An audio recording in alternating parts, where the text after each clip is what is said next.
Everyone, welcome back to another video और आपका आज की वीडियो में स्वागत और है। आज वीडियो हम लेकर आए हैं, टाइटल है episode 7 solo driving to the Himalayas but. तो चलिए जानते हैं कि इस बट के अलावा आगे क्या है अलावा। लेकिन इससे पहले इस वीडियो के चैनल का ओरिजिनल लिंक आपको हमारी वीडियो के डिस्क्रिप्शन में मिल जाएगा। सब्सक्राइब कर लाइक शेयर को फॉलो करेंगे चैनल को। उसके मैं व्लॉग चैनल को इंस्टाग्राम में लिंक भी हमारी वीडियो के डिस्क्रिप्शन में मिल जाएगा। सब्सक्राइब कर लाइक शेयर को फॉलो करें। चलिए देख लेते हैं ये वीडियो। हैप्पी न्यू ईयर दोस्तों। Happy new year. हाँ जी, पता है आप लोग सोच रहे होंगे कि ये आदमी बस और ट्रेन के धक्के छोड़कर आज गाड़ी में क्या कर रहा है। कैमरा कहाँ पे है?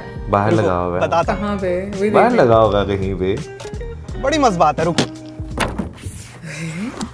Map of India. देखो तो अभी हमें यहाँ दिल्ली और हमें जाना है ऑल द वे यहाँ गंगोत्री, तो जो कि हम डायरेक्ट नहीं जाएंगे। तो जो इस सीरीज एपिसोड नंबर 1 से देख रहे हैं उनको पता होगा कि जब मैं अक्टूबर महीने में गंगोत्री गया था तो इन माताजी से मिला था और तब मैंने ये वादा किया था कि जब शीतकाल होगा, मतलब जब बहुत ज्यादा ठंड पड़ेगी, इतनी ठंड जो आप अभी कंबल में बैठ के इमेजिन नहीं कर सकते हो, इतनी ज्यादा ठंड पड़ेगी, तब मैं जाके माताजी से मिलूंगा और ये देखूंगा कि वो वहां पर गंगोत्री के जंगलों में अकेले रहती कैसे, रहती क्यों है, ये मैं नहीं जानना चाहता हूँ।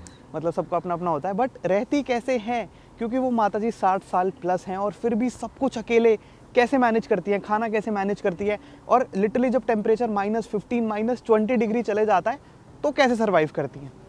तो वो देखने के लिए अभी मैं जा रहा हूँ दिल्ली से गंगोत्री। खैर आज ही मैं सीधा गंगोत्री नहीं पहुंच जाऊंगा। अपनी इस गंगा यात्रा के अंदर हम मल्टीपल स्टॉप्स लेते हुए जाएंगे। तो आज मैं जिस जगह पे जा रहा हूँ उसको बोलते हैं हस्तिनापुर। ओके। जब महाभारत आपने पढ़ी थी तो जो कुरु किंगडम का कैपिटल था वो यही हस्तिनापुर था। ये तो बड़ा गंगा किनारे बसे इस ऐतिहासिक टाउन की ओर जा रहा होता हूँ, तभी ये खेत से लड़के मेरे को आवाज देते हैं। बैटिंग कर रहा। सही में मैं वीडियो ले रहा था, उन्होंने कहा आ जाओ बैटिंग कर लो। मैंने कहा क्या? तो मैं जा रहा हूँ बैटिंग करने के लिए। वाह, बस वो बुलाते हैं और मैं चल देता हूँ। कैसे? अब ऐसा नहीं है कि ये लोग मेरे सब्सक्राइबर थे या मेरे को पहले से जानते थे। अब इससे वीडियो बना दो। हाँ, तो जंपारिंग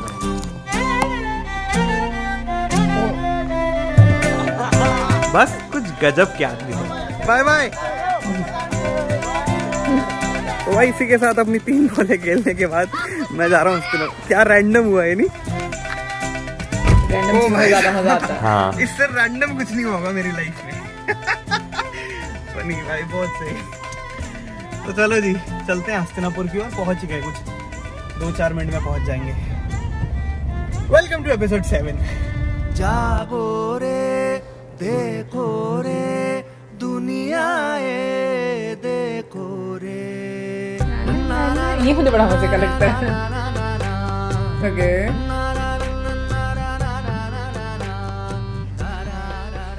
ये जगह भी इतनी ऐतिहासिक है, इतनी पुरानी है, हस्तिनापुर कोई भी नहीं है। वही है, लोग तो चलो लोगों को क्या, पंडेश्वर बट जो मेन स्ट्रीम में आता है वो खाली वही पॉपुलर चीजें आती हैं। बाकी इतनी हिस्टोरिक जगह है, यहाँ कोई नहीं है। माना जाता है ये वही स्थान है जहाँ पांडव और कौरवों ने ज्ञान प्राप्त किया, पढ़ाई की। ये मूर्तियाँ हैं महाभारत काल की। इसके बाद मैं भी कुछ ज्यादा समय हस्तिनापुर में बिता दीवार पे थी। बैठ जाएं। मुझे नजर नहीं आ रहा। थोड़ी सी जगह और घूमता हूँ और उसके बाद चल देता हूँ अपनी अगली डेस्टिनेशन की ओर। And cut to night. तो जी मैं गया था हस्तिनापुर, मेरा काफी मन था हस्तिनापुर जाने का। मैं देख के आया, मेरे को पता नहीं था वहाँ क्या है, बट आई थॉट एक बड़ी जगह होगी, बट वो बहुत ही स्मॉल टाउन था। एक समय में कुरु किंगडम का कैपिटल होता था और अभी एकदम स्मॉल टाउन। और वहाँ पे मैंने 2-3 मंदिर देखे वगैरह देखे। सोचा कि वहाँ, मतलब मेरा मन था इनिशियली कि वहाँ रुक जाऊंगा, रात वहीं बिताऊंगा, बट फिर नहीं। मैंने सोचा कि यहाँ पर जो चीज़ें देखने वाली थी मैंने देख ली हैं, तो क्यों ना अब आगे बढ़ा जाए, हरिद्वार की ओर बढ़ा जाए रात में। तो इसलिए निकल गया हूँ मैं हस्तिनापुर देख के। हस्तिनापुर में एक बहुत इंटरेस्टिंग चीज़ थी। हस्तिनापुर के अंदर एक जगह है जिसको बोलते हैं बूढ़ी गंगा। बूढ़ी गंगा इसलिए बोलते हैं क्योंकि महाभारत के टाइम में गंगा जी वहीं से बहती थी, मगर उसके बाद with the time, over the period of time, Ganga ने अपना कोर्स बदल लिया, अपना जो रास्ता है गंगा ने बदल लिया। और अभी वहाँ जो गंगा छोटी सी बची हुई है, मतलब थोड़ा सा स्ट्रीम है, उसको बोलते हैं बूढ़ी गंगा। बूढ़ी गंगा। अंधेरा हो गया था तो मैं उसका वीडियो मैंने कहा कि ठीक है अब मैं यहाँ रुक नहीं रहा हूँ, मैं इसकी बजाय चलता हूँ हरिद्वार। क्योंकि अभी भाई वैसे जो फंसा था मैं पहुंचा हूँ ना, क्या ही बताऊँ मैं। क्योंकि वो रोड्स मतलब है ही नहीं, एकदम गांव से रास्ते हैं वो निकलते निकलते अब मैं फाइनली हाईवे पे पहुंचा हूँ, तो मैंने थोड़ी चैन की सांस ली है। और अभी मेरे को जो मैप दिखा रहा है वो दिखा रहा है कि मैं हरिद्वार पहुंचूंगा करीब रात के 9:30 बजे। सब सही रहा तो मतलब सही रहेगा ऑब्वियसली पर ठीक है, चलते हैं हरिद्वार चलते हैं। अच्छा अभी एक चीज़ है कि वीडियोस ना प्रॉपर ऑर्डर नहीं फॉलो कर रहे हैं। जैसे सबसे पहले गंगोत्री था, उसके बाद बिहार चले गए, बिहार के बाद बनारस आ गए, फिर कानपुर आ गए, और अब हम वापस ऊपर हरिद्वार की ओर जा रहे हैं। तो ऐसे जंपिंग क्यों हो रहा है? क्योंकि जैसे छठ थी तो बिहार जाना पड़ा, उसके बाद देव दीपावली थी तो मैं बनारस चले गया। मगर जो किताब आएगी हमारी, बाय द वे किताब की प्री बुकिंग बॉन है, तो जिसने नहीं करी है कर लीजिए, क्योंकि बाद में किताब थोड़ी महंगी होने वाली है। तो इसलिए अभी शूटिंग के टाइम पे वो जंपिंग चल रही है, बट जो किताब आएगी वो प्रॉपर ऑर्डर फॉलो करेगी। गौमुख से, जहाँ से गंगा जी की शुरुआत होती है, जहाँ से गंगा जी का उद्गम होता है, वहां से लेके समुद्र संगम तक, जिसको गंगा सागर बोलते हैं, कोलकाता में एक जगह जहाँ गंगा जी जाके समुद्र में मिलती हैं, तो उस जगह तक की जर्नी, उस जगह तक की यात्रा प्रॉपर ऑर्डर में आएगी जब किताब आएगी। तो खैर हो गई बातें, हो गई एक्सप्लेनेशन। नाउ चलते हैं और रोड पे लगता है काम हो रहा है यहाँ पे। गूगल मैप्स को बीट करते हुए 9:30 का प्रेडिक्टेड टाइम था, एस्टिमेटेड टाइम था। I have reached here eight 9 only. You want to see? See?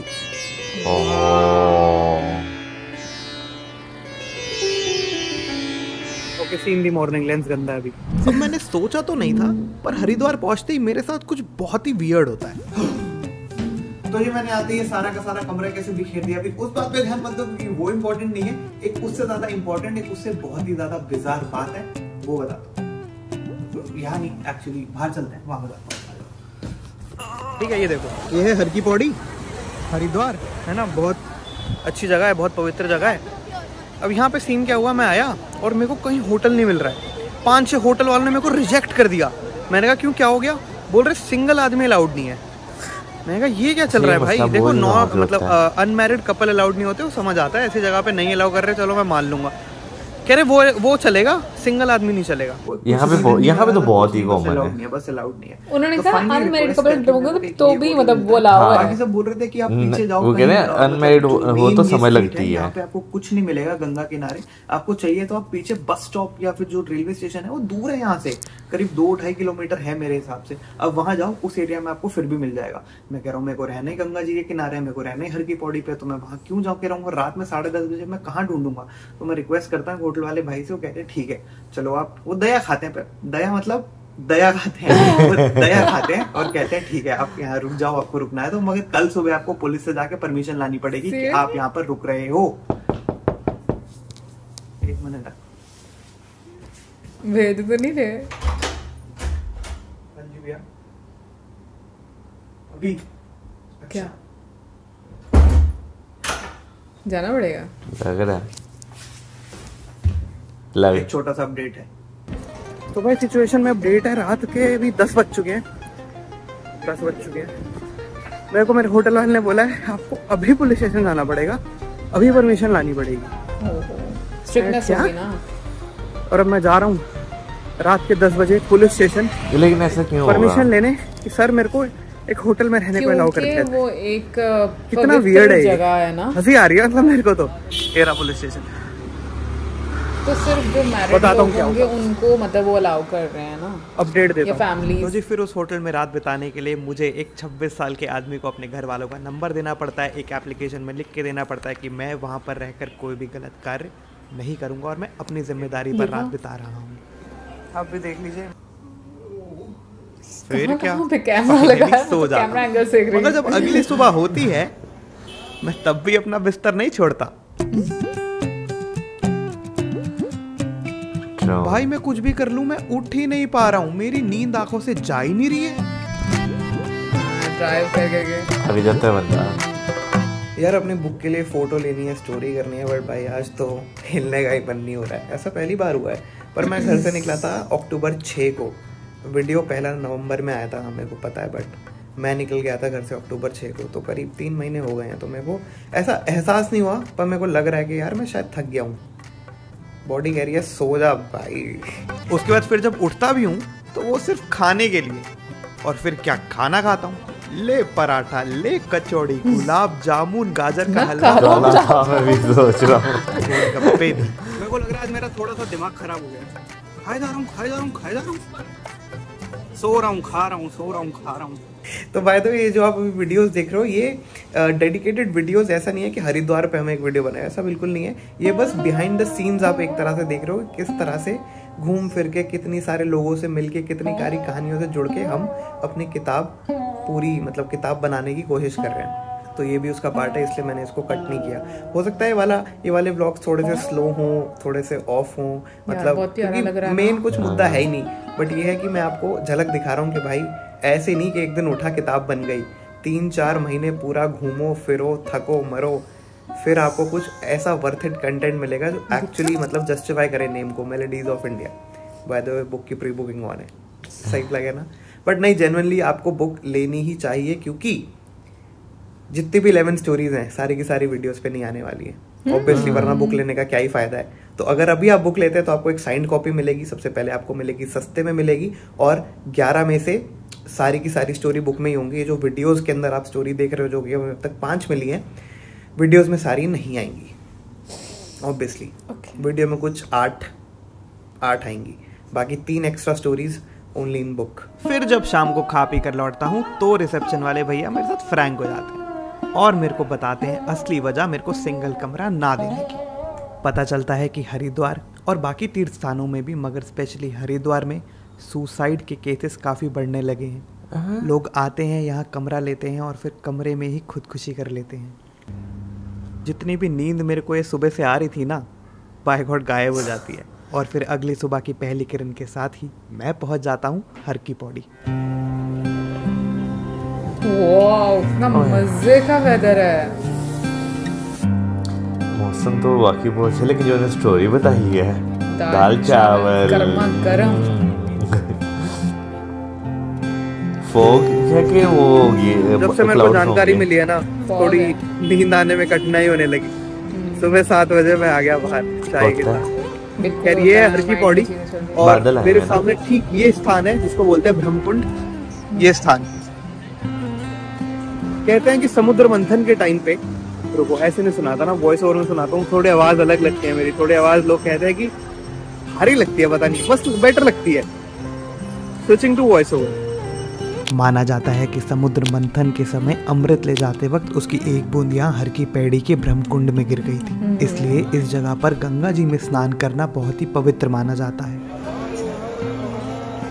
अच्छा, ये इसलिए कि पानी के बहाव की वजह से ना होते हैं, और अस्थि विसर्जन के लिए भी लोग दूर दूर से यहाँ चले आते हैं। अस्थि विसर्जन यही होता है, पितृदान आगे घाट पे होता है और लोग यहाँ स्नान करते हैं, कहते हैं लोगों को मोक्ष मिलेगा।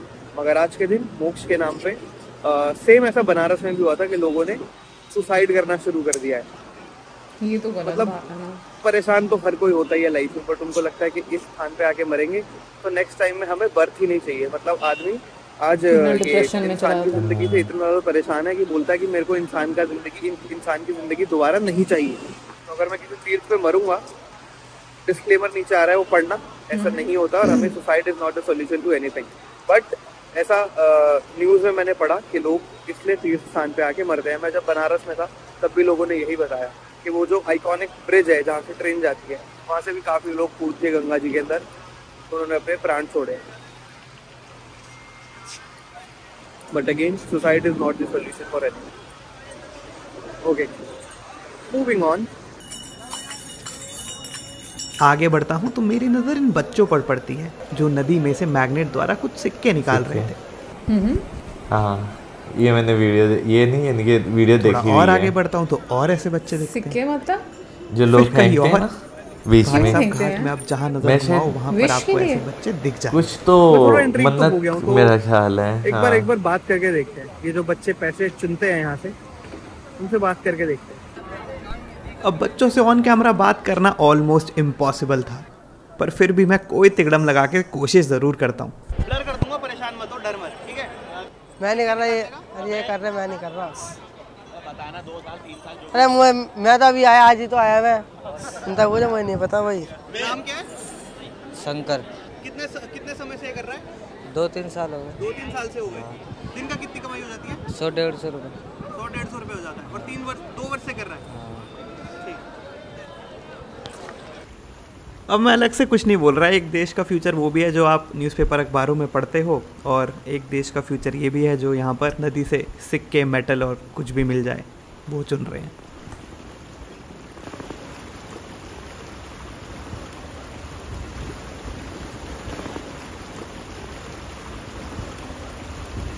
तो और ऑब्वियसली कोई कैमरा पे तो बात करने को रेडी है नहीं, ऑब्वियसली मतलब, पर ठीक है। इस वीडियो में हमें कोई मेलोडी नहीं मिली, और ये जो एंड का सीन था ये भी कोई मेलोडी नहीं है, बट ये भी एक सच्चाई है जो कि है कि एक समय पे जहाँ पर अमृत गिरा था, अभी वहाँ बस लोग कॉइन सर्च कर रहे हैं, और 15-15, 12-12, 13-13 साल के बच्चे। Not very melodious episode, but this is what it is दोस्तों। ठीक है, चलो अब हरिद्वार छोड़ के आगे जा रहे हैं और चलते हैं, सफर कंटिन्यू करते हैं, क्योंकि हम यहाँ पर आए हैं गंगोत्री की ओर। जो मैं बोलता रहता हूँ अपनी चौथी फोटो, अपनी 5वीं फोटो की खोज में 5 फोटो मिल चुकी है, छठी फोटो पक्का है जो कि गंगोत्री में मिलेगी। तो गंगोत्री चलेंगे, क्योंकि उस टाइम मैंने फोटो नहीं ली क्योंकि मैं चाहता था माता जी का लाइफस्टाइल जिस तरह से वो सर्दी में रहती हैं वो दिखा पाऊँ। तो इमेजिन करो पूरी बर्फ की चादर ढकी हुई है और उसमें बीच में माता जी खड़ी हैं, एक ऑरेंज पहन के एक लेडी खड़ी है, कितना कॉन्ट्रास्ट, कितना बढ़िया और कितना मीनिंगफुल लगेगा। तो वही लेने की कोशिश है और उसी के लिए अभी मैं चल रहा हूँ। ये था एक छोटा सा एपिसोड, इसमें ज़्यादा कुछ नहीं था, बट मतलब थोड़ा मुश्किल है करना, बट मैं ट्राई कर रहा हूँ। मिलते हैं नेक्स्ट सैटरडे एक बेटर एपिसोड के साथ। Okay bye. लेकिन ये बहुत और बाय चांस अगर आप लास्ट तक आए हो तो आपको पता है क्या करना है। मिलते हैं नेक्स्ट वीक दोस्तों। भाई जब आप अपनी मंजिल में इतनी आगे बढ़ चुके होते हैं ना, फिर वापस आने के लिए जो है ना इतना लंबा सफ़र करके वापस आना एक बहुत अच्छी पिक्चर की, जो कि no doubt melody of India जो है वो पूरी सीरीज़ की एक बहुत अनमोल पिक्चर होगी। लेकिन ये इतना सफ़र वापस करने के लिए भी ना आपको बहुत हिम्मत चाहिए होती है। और मुझे लगता है कि जब आप कोई काम स्टार्ट करते हो तो सबसे ज़्यादा इम्पॉर्टेंट होता है अंदर का स्पार्क, वो नहीं बुझना चाहिए, क्योंकि अगर वो बुझ जाता ना तो फिर आप कहीं ना भटक जाते हो। लेकिन मैं कहती हूँ कि जिस तरीके से हमें मंकी मैजिक का एक मैजिक नज़र आ रहा है, एक डेडिकेशन नज़र आ रही है, सीरियसली वो काबिल तारीफ़ है।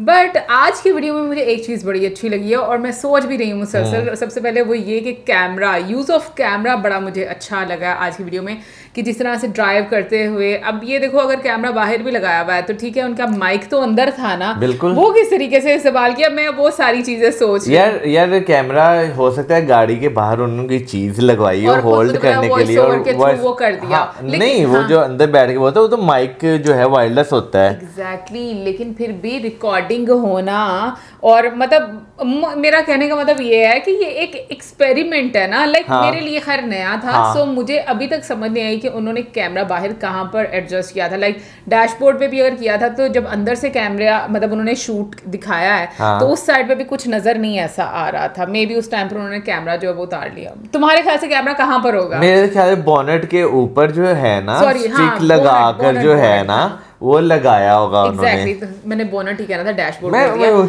लेकिन मैं ये बात कह रही हूँ कि जब वो रोड दिखा रहे थे ना तो उस टाइम पर बोनट पे कोई आपको कैमरा नजर नहीं आ रहा था। मैं भी हो सकता फिर ड्रोन फ्लाई कर रही हूँ। नहीं, ड्रोन तो नहीं था मेरे हाल में, लेकिन ये कि कैमरा का ही इस्तेमाल किया। एनीवे हम लोग बहुत ही एक अलग किस्म की डिबेट में चले गए। बट भाई कोई हमें बता दे, हमारे पास गाड़ी नहीं है लेकिन फिर भी हम ट्राई कर लेंगे। नहीं देखो, आपको कैमरे का इस्तेमाल, डिफरेंट एंगल्स जो अच्छे लगते हैं आपको बिल्कुल वो सीखने चाहिए। बाकी बिल्कुल मैं इसको ज़रूर देखूंगी भी कि किस तरीके से ये चीज़ें होती हैं। दूसरा मैं ये बात ज़रूर मतलब बोलना चाहूँगी कि जिस तरीके से हम लोग गंगा मैया को देखते हैं, मैं कहती हूँ बहुत खूबसूरत।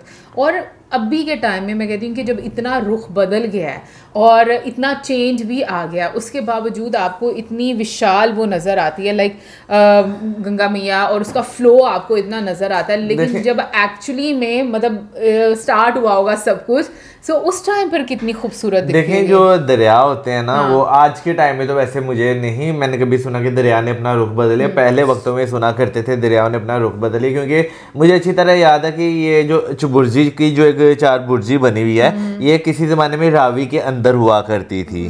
ओ किसी जमाने में ये रावी के अंदर बनी थी। ये पता है कि वो शाही किले के पास से रावी गुजरती थी हाँ। और ये रावी के अंदर होती थी। फिर उसके बाद रावी ने जब रास्ता बदला, जो वो जो बारादरी जिसे अब हम कहते हैं, वो फिर रावी के अंदर आ गई। ओके, अब बेचारी बारादरी भी सूखी हो गई है। हाँ, हम जैसे वो उन्होंने बताया हस्तिनापुर जैसे वो गए, वहाँ पे उन्होंने जो है 2-3 मंदिर विजिट किए। वैसे मैं पूछना चाहूंगा, जो मूर्तियां थी वो दीवार पे थी या दीवार पे थी? नहीं, उनपे वो क्या पेंटिंग थी, वो क्या मुझे वो समझ नहीं मुझे वो समझ नहीं लगी कि वो किस तरह जो है वहाँ पे बनी हुई है। बस मुझे ब्लैक कलर नजर आया। बिल्कुल, तो ये जरूर बताइएगा। अच्छा, वहाँ पे जैसे उन्होंने गंगा का नाम लिया ना, बुढ़ी गंगा, ठीक है, तो यहाँ पे भी रावी जो है ना, जो सूख गया हुआ है, तो उसे जो है ना यहाँ पे लोग बुढ़ा रावी कहना जो है ना शुरू हो गए हैं, क्योंकि उसमें पानी जो है उस तरह नहीं जो किसी जमाने में लोगों ने देखा हुआ है। बिल्कुल, जब सिर्फ फ्लड वाला सीजन होता है उसमें ही रावी जो है थोड़ा हरा भरा रहता है, वो भी उस तरह नहीं होता। क्योंकि अगर आप रावी की जो फुटेजेस जो यूट्यूब पे अवेलेबल है, जो बहुत पुराने फुटेजेस हैं, आप देखें, आप कहें कि वाकई इतना पानी भी होता था। बट एनीवे, मैं हस्तिनापुर के लिए तो सुपर एक्साइटेड थी कि मेरा गला खराब हो गया। Okay, sorry. लेकिन क्योंकि हम लोगों ने महाभारत में बहुत जिक्र सुना हुआ है, सो यू नो उसमें तो हम लोग सिर्फ एक अज्यूम कर सकते हैं ना कैसा होगा, लेकिन एक्चुअली में देखना तो मुझे लगता है कि आप एक्साइटेड होते हो उस चीज़ के लिए। लेकिन जैसे उन्होंने बताया कि अब तो बहुत एक छोटा सा टाउन है वो रह गया है, लेकिन उस टाइम पर हस्तिनापुर तो बहुत बड़ा हुआ करता था। बस और टाइम कहते हैं ना, वक्त जो है वो सारा कुछ जो है वो चेंज कर देता है। बिल्कुल। फिर जैसे उनके साथ रास्ते में अचानक से वो क्रिकेट खेलना शुरू हो गया। मुझे लगता है कि इस तरह की एक्सपीरियंस बड़ा आपके लिए मेमोरेबल रहते हैं। और जब वो पहुंचते हैं हरिद्वार और वहां पर जब रूम लेने की बारी आती है, सो उस टाइम पर हम लोग थोड़े कंफ्यूज इसलिए हो गए थे क्योंकि यहाँ पर भी ऐसा होता है कि बहुत सारी जगहों पर आपको जो है ना, अगर आप कपल जाते हो तो आपको होटल में मतलब अलाउ नहीं करते वो लोग स्टे करना। लड़कियों को कम मसला होता है, लेकिन छड़े छाड़ जो होते हैं ना, नहीं, अगर लड़की लड़का बहुत यंग भी जा रहे हैं तो भी प्रॉब्लम होती है। वो आपको निकाहनामा दिखाना पड़ता है। ऐसा भी सीरियसली मैंने सुना है कि होता है। सो मुझे लगा कि शायद सिर्फ फैमिली पर्सन्स को अलाउ करते हैं, बट ये कि जो रीजन बताइए, हाँ, वो वाकई में बहुत खतरनाक रीजन थी। मुझे मतलब वाकई में कुछ लोग इतना डिप्रेशन में चले जाते हैं कि उनको पता नहीं, शायद वो इस मुकाम तक पहुंच जाते हैं कि उनको यही एक रास्ता नजर आता है। सही बात है। मैं समटाइम्स सोचता हूँ कि भाई जो लोग सुसाइड करते होंगे उनके लिए पता नहीं जिंदगी में उनकी क्या चल रहा होगा, उनके आले दुआले जो आसपास लोग होंगे वो पता नहीं किस तरह के होंगे कि वो समझ ही नहीं पाते होंगे उनको। नहीं, ये बात नहीं होती मौजम। मुझे ऐसा लगता है कि ना हम लोग खुद जो है वो चीज़ों से और हकीकत से भागते हैं, सामना नहीं कर पाते हम लोग एक्चुअली में, और फिर उस वजह से मुझे लगता है कि ये सारी प्रॉब्लम्स होती हैं। वरना ऐसा नहीं होता कि हम लोग कि हमें कोई समझता ही नहीं है। हमें बिल्कुल समझते भी हैं लोग, लेकिन शायद हम एक ऐसी स्टेट में आ जाते हैं कि हम समझना ही नहीं चाहते चीज़ों को। बाकी मैं तो यही दुआ करती हूँ कि किसी की भी जो मानसिक कंडीशन है वो इस तरह की ना हो कि वो इस पॉइंट तक पहुँचे, क्योंकि वो अपनी अकेली जान नहीं लेता, वो सारे घर वालों की जान जो है वो ले लेता है। पीछे से घर वाले जो होते हैं ना, उनकी ज़िंदगी कैसे कटती है ना, ये उनको पता होता है। सो मुझे लगता है कि आपको इस एंगल से भी सोचना चाहिए। बाकी ओवरऑल मैं बात करूँ, जो कॉइन्स वाली बात थी वो मेरे लिए नहीं थी। जैसे मौजूद ने बोला कि शायद मन्नत के कॉइन्स जो हैं वो लोग मतलब वहाँ पर फेंकते हैं, डालते हैं, क्योंकि ये कॉइन्स वाला तो हम लोगों ने सुना है कि इस तरह से होता है कि आप कोई विश मांगते हो और कॉइन्स फेंकते हो, बट मुझे गंगा जी के बारे में नहीं पता था। बाकी आप ज़रूर बताइए कमेंट सेक्शन में भाई हरिद्वार में कौन कौन हमें देख रहा है, और हरिद्वार का वेदर अभी तो बहुत ठंडा लग रहा है। सो आप ज़रूर बताइएगा हम लोग कमेंट सेक्शन में कि किस किसने विजिट किया है। और इसी के साथ हम इजाज़त, हमारे वीडियो को चैनल करें, गुड बाय।